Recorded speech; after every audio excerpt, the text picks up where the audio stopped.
From San Diego, California, it's the 2023 World Lacrosse Men's Championship presented by Rady Children's Hospital. The U.S. and Canada have held province over international lacrosse since the very first World Games. Today, they play for the gold.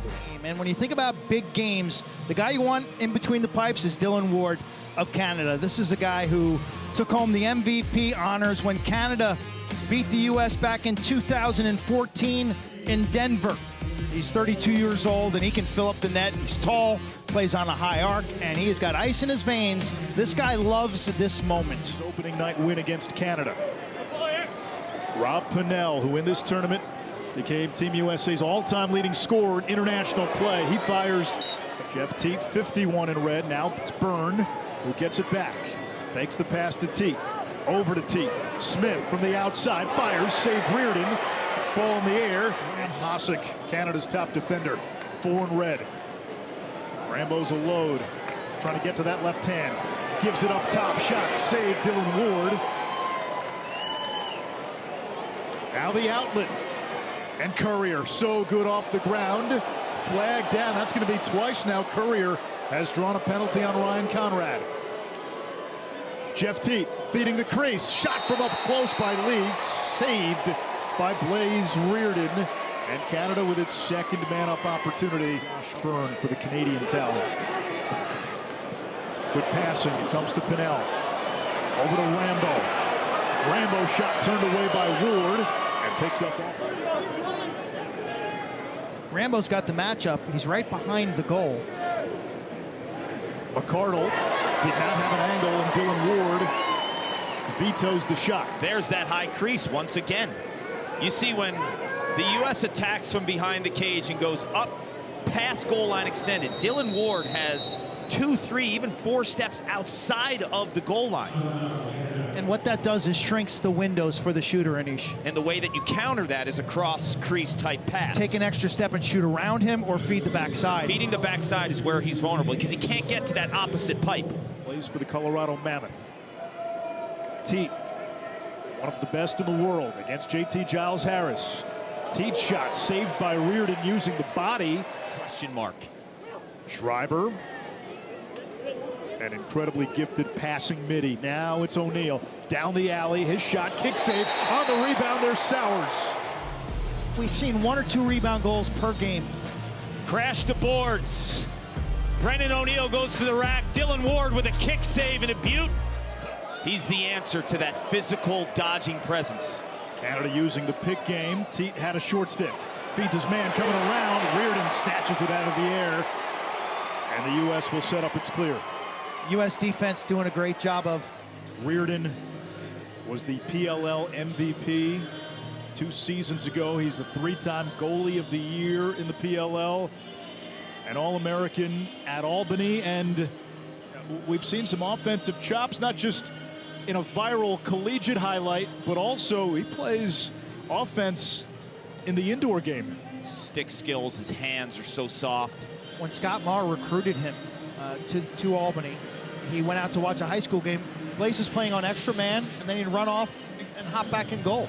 He was playing both simultaneously in a game. When I was doing Albany games in college, every single time I did an Albany game, Blaze Riorden, during the shoot around the day before, most goalies are taking the extra shots and seeing reps and want to play out every scenario. He has a short stick in his hand, flying around, taking shots. He's always so loose.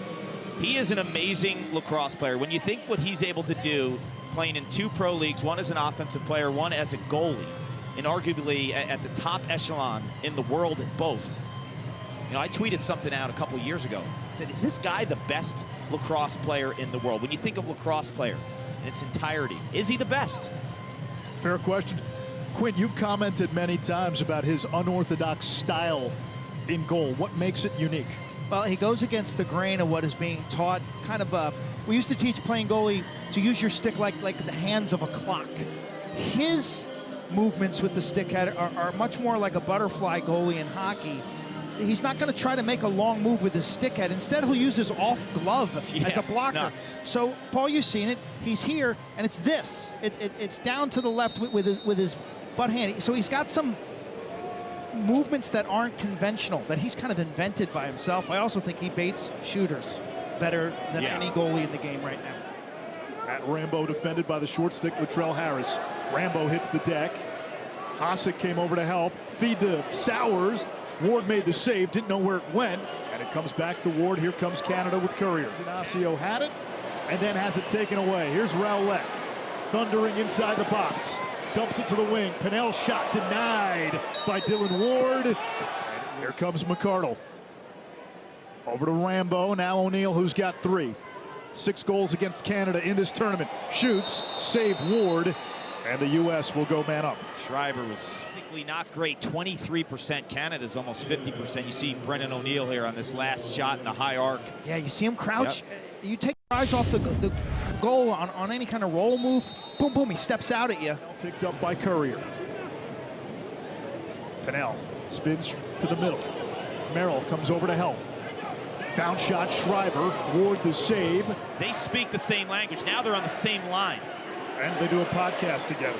Dane Smith rolling around, feeding the crease. Berg landing in the crease. Team USA ball. Smith fakes the pass, skip pass to Byrne. No angle. Teat steps into it. Over to Dane Smith. Save, Riorden. What a stop by Big Blaze as you hear the crowd chanting USA. We're back to 6-on-6. Byrne running out of the box. Byrne gets it from Teat on the doorstep. Canceled by Riorden. Pace of this game and the way that this roster was constructed, starting to make sense, right? McCardle shoots low. Easy save for Ward. Pinnell sends it high into the air, and the U.S. rises to the top again. It's gold for the Americans.